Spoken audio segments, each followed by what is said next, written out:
Hey everybody, welcome to Sippin, brought to you by Dunkin. I'm Lauren Screeden. I'm thrilled to have the one and only Tom Waddle here today. By the way, I brought my own cup. I like to drink Dunkin as much as I can, as often as I can. It's like you've done this before. I bring my own A props. real company man. Wherever I go, I bring that coffee mug with me. Are you a big coffee drinker? Oh my gosh, yes. That's the size coffee you... No question. I normally would drink it out of a smaller cup, but if you took the total amount of coffee that I consume in the morning, it probably comes right up to the edge of it. That's it? Yeah, a lot. That's a lot. Always Dunkin. When Bears signed you in 1989. Yes, nobody in this room was alive when that happened, but go ahead. That's true. Yeah. But did you ever think that all these years later, you'd still be here in Chicago? I didn't think I was even going to make the team at any point. So no, I thought when I signed as a free agent in '89, the most likely outcome was going to be that I was going back to Boston or New York at some point during the '89 calendar year to go work on Wall Street or something. I had a finance degree from BC or was finishing up school at the time. So look, I believed in myself. I just didn't think anyone in the National Football League was going to believe in me. And I was very fortunate to be given the opportunity. Coach Ditka, I think, took a liking to me, but finally found my way. And I've been here ever since. Will never leave. I mean, you've mentioned him a couple times, Ditka. What's your favorite Ditka story? My favorite Mike Ditka story, and again, I will be ultimately indebted to him for sticking with me and believing in me. 1991, I'd been cut at the start of the season for the third consecutive year. He would always cut me and bring me back. Most of the time I'd stay on the practice squad, but I was active, I want to say, for 3 or 4 games as a rookie, and then like 3 or 4 as a second-year player. My third year, I got cut again. And he said to me in the office, as I knew my fate had been already determined, he says, "Gotta let you go." And my head was down, and he says, "But I'm bringing you back on Monday." And he says, "We've had some injuries, so you're gonna be dressed for our opener against Minnesota." And I looked up at him and I said, "I'm gonna play on Sunday against the Vikings?" He goes, "No, you're not gonna play. You're just gonna be in uniform in case." And I actually did play in the game, and I caught a third down conversion, I think early in the first half, and then with like 37 or 38 seconds left in the first half, Jim Harbaugh for some reason called an all-streak route and decided he was going to throw it to me down the right sideline. And I dove out, caught the ball, bounced into the end zone, and touchdown. And then we're at the middle of the field, and Ditka comes over and he puts his hand on my shoulder. He's like, "Kid, I knew you could do it. You were great out there." And I like bowed my head, you know, in appreciation to him. And I was just like, I'm sobbing at this time. I'm like, "Coach, I just want to tell you how much I appreciate all that you've done for me and your willingness to stick with me through this process. And I promise you, if you continue to give me these," I'm like, I go on for 30 seconds. And I look up and he's 30 yards away from me, heading into the locker room. It's like I used my best stuff and he wasn't even there any longer. But, you know, he gave me such an opportunity and believed in me when others didn't, and even probably when I didn't believe in myself as much as I should have. So trusted me to go out there and be a large part of the offense, and I'll be forever grateful. 1991. Yeah. Playoff loss to the Cowboys. But Thank you for bringing that up. I know, I'm really sorry. But you had like over 100 yards, touchdown. Do you remember this game? I remember the beginning of it because I had a concussion in the game. Yeah. And back in the day, and cast no aspersions on anybody, I was not, you know, mistreated or wasn't mishandled in any way, shape, or form. But had a head, you know, got hit the head early in the game and kind of was a little foggy for most of the game.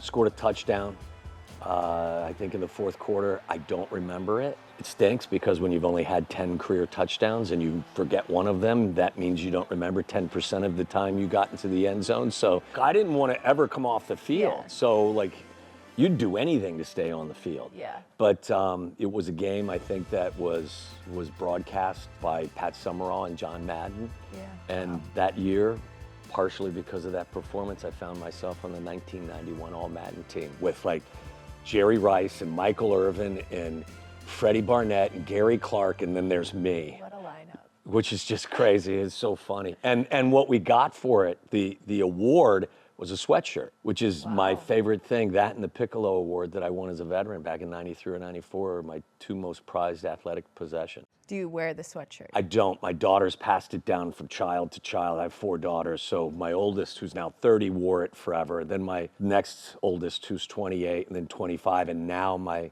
youngest is 20 and goes to school out in California and has it with her at cool. college. So I love that. yeah. Another thing that you're most proud about is, of course, your 4 daughters. Yeah, oh, How'd yeah. you get so lucky? I don't know, but that is the you know, to me, they are my pride and joy. Okay. I'd do anything for all of them. Wow, that's awesome. We are gonna stick with the dad trend Okay. here for our game we play. It's called Dunk It or Drop It.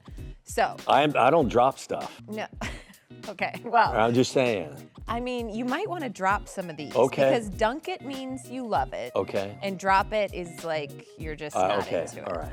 The Monarch tennis shoes, like the classic big white tennis shoes. I don't even know what they are. Okay. I'll drop it then. Okay. Yeah. Visors, dunk it or drop it. Dunk it. You are I'm a visor guy. There's no question. Tom Visor Waddle guy. loves a good visor. No doubt. I get heat for wearing it because it's got sweat stains all over it. Okay. Yeah. Dad jokes. Are you a big? I'm the king of dad jokes, so yes. Okay. Dunk it. Dunk it. Getting to the airport 4 hours early. Dunk it. Really? Travel Tom is my nickname from my daughters. No. Oh, yeah. You have to be holding all the passports, all that. That too? guy. Wow. I'm that I guy. can Because if picture you it. knew my I actually household, thought you were cooler, honestly. we'd be, no, I'm not. We would be late to everything. We would miss flights. We would do, if, Somebody's got to keep them in. that's me, Travel Tom. Okay. Minivans. Oh, dunk it. I love it. I'd get one right now if my wife would let me. You drove one for how long? Long time. 5, 6, 7 years. Okay. It's the most convenient and fantastic thing I've ever driven. Not my Socks with sandals. at likes my it. at my age, I've done it, so I'll probably say dunk it. Embarrassing your kids. Dunk it all day, every day. Intimidating guys your daughters are dating. Drop it. Look at me. I can't intimidate anybody. What am I gonna say? Get out. Okay, sir. All right. Well, that's our dunk it or drop it. Okay. How did your media career start? I started doing a Sunday night recap show at CBS, maybe, in like my 3rd year in the league or 4th year in the league. So I was doing Sunday night television.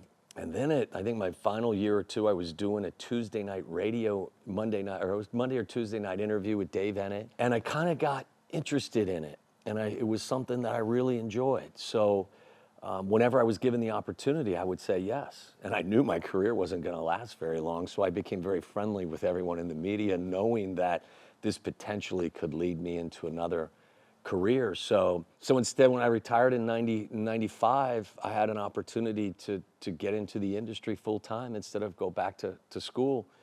And I decided to do it. The Colin Ware Scholarship is something really cool that the Bears do every year. Yes. It's assists pediatric cancer survivors or siblings who have lost their siblings to cancer. Yeah.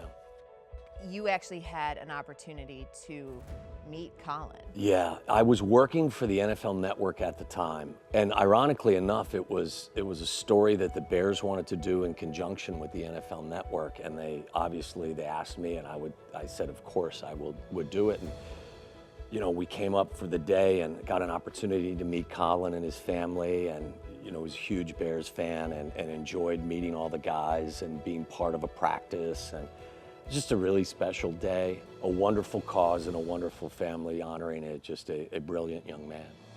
Well, you've had a lot of great moments with the Bears, a lot of special moments. Yeah. Thanks for sharing them with us today. It's my pleasure. Thanks Great for to have having you me. on. Come back sometime. I will. You know? I All will. right. Tom Waddle. We'll see you next week on Sippin with Screeden.